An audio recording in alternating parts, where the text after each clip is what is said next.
YouTube, this is ShotBlocker97. Welcome to my next video. This video is going to be a Pokemon video.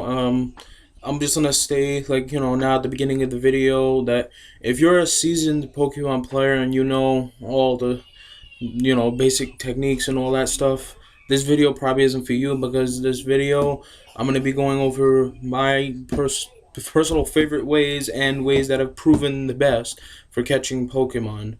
And this goes for legendaries, non-legendaries, everything. So, if you're already a seasoned player and know all this stuff, if you want to skip this video, but if you're not, or you just want a refresher, well, that's what this video is gonna be for. So, without further ado, let's start this video. Now, first, I'm gonna go over the status. I'm gonna go over the fact that status conditions are going to be the easiest way to get a Pokemon. Now, the ones I recommend mostly are sleep and freeze, and frozen, putting them to sleep and making them frozen, because both of them make them incapable of movement, and they except for and they can't attack. The only case that somebody would be able to attack is if they were asleep and they use Sleep Talk, which is a move that lets them use a random move that they have. But besides that, they are unable to move, and they are the easiest to catch. Now, Paralysis is also good. It slows them down and also makes them easier to catch. Poison is one of the status conditions that I recommend if you're trying to chip down their HP. Now, you could keep chipping it away little by little. So I prefer Poison. Toxic would be pretty decent, but I mean, Toxic, it increases damage every turn, so there's a higher possibility of knocking it out. So that's a little hard. But and then also there's Burn. Burn lowers their attack, so if it's a Pokemon with a high attack, it'll be easier to catch it that way. And also it just keeps steadily damaging their HP. So now, the one I recommend out of all of these would either be Sleep or Frozen. They're the best working. Paralysis would be the second best working status condition. And then Poison and Burned will be tied for third. So, it's, pretty simple tactics. Let's move on to the moves. Now, move-wise, there are a couple moves that I recommend. Now, for putting Pokemon to sleep, Poison Powder. Basically, the Pokemon type I recommend most when trying to capture Pokemon is like grass types. Grass types, they can learn Poison Powder, which is poison, so it could steadily decrease their HP. Then they can learn Sleep Powder. Sleep Powder puts them to sleep and knocks them out completely. Then they could also learn Paralysis Powder or something like that. I forgot the actual name, sorry. But Paralysis Powder, which basically it just paralyzes them. So grass types are the best because you can make a grass type Pokemon specifically for that. Like, for instance, I recommend maybe if you have a grass type that you don't really need for major battles, teach it Sleep Powder, Paralysis Powder, and Poison Powder. And then have one move, so that's 3 move slots. Then use 1 move slot for a really powerful, for either a decently powerful move or a pretty good powerful move. So that this way you could also try to attack the Pokemon too. Other moves I recommend besides status moves are Super Fang. Super Fang reduces the Pokemon's HP by half, automatically bringing it down to yellow or green. False Swipe some people say it's really good, but I'm going to be 100% blunt with you guys. False Swipe isn't as good as it seems.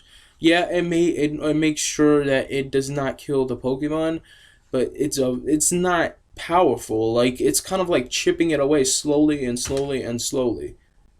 So basically, it's just an insurance move. Like, if you have it down to red, like if you have a Pokemon down to red and then you don't want to kill it, just keep using False Swipe and it'll always leave 1 HP.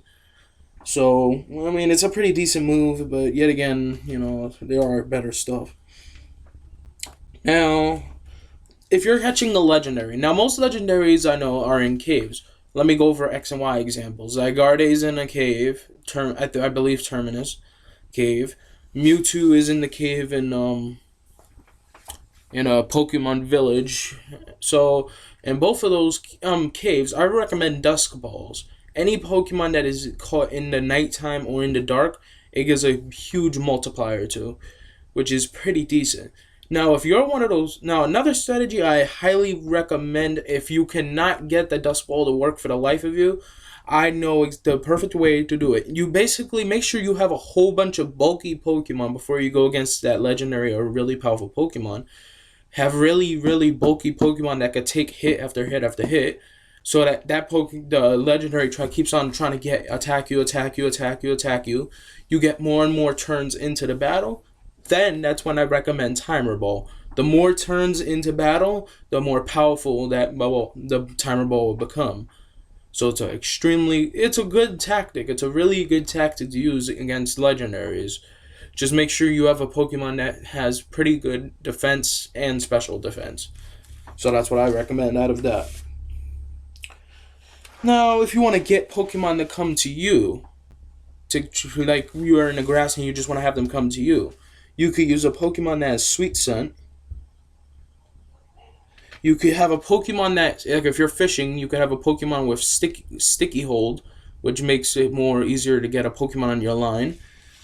And then a Pokemon with the ability Cute Charm has a good chance of attracting a Pokemon of opposite gender. So really, that's a good way to also get breeding Pokemon too. If you're a really strict breeder and you need a specific gender, have a Pokemon with Cute Charm and give it a shot, and then you could get a Pokemon of the opposite gender. So it's a pretty decent move. Ability. Pokeball wise, Ultra Balls are pretty good. Like I said, Dusk Balls and Timer Balls I recommend most. Net Balls are good for water, obviously, and so basically it's not that hard to capture Pokemon legendary wise or not. As long as you know the good tactics, I'm pretty sure you'll do fine. And as long as you at least try to follow my tactics, you'll see it will work. I've done it I've used these tactics in every single game. Some of them not, like the Timer Ball tactic. Obviously, I couldn't use that in Red and Blue some of the beginning generation games because they didn't have Timer Balls. But ever since Timer Balls came out, that's when I started using that strategy. But as long as you use one of those strategies, I can almost guarantee you with about a 90% accuracy that you are going to get that Pokemon. Just got to be persistent and never give in. So this is ShotBlocker97, and feel free to leave a subscribe or a like. And if you have any recommendations on what kind of video you want to see next, a Super Smash video, a Pokemon battle video, any of that, just leave a comment. And be sure to also check out my Facebook club. I have two clubs that are on Facebook that are for different subjects. One is my Pokemon club, which is called the Pokemon Fan Club. And look for TJ DeMartini, the one with TJ DeMartini as admin. And then the Legend of Zelda Fan Club, which is the one that I have, my Zelda club. Now, it's a pretty good club, and I'm looking for new members. And with both of those clubs, I do a variety of, I do creepypastas, which I'm going to do a couple creepypasta videos on here to YouTube. But I do creepypasta stuff, glitches, how to defeat certain bosses and stuff in Zelda, or how to defeat certain Elite Four members. And Pokemon, I give all the updates for all the newest games. So, be free to check it out on Facebook sometime. ShotBlocker97, and I'll see you in my next video. Peace.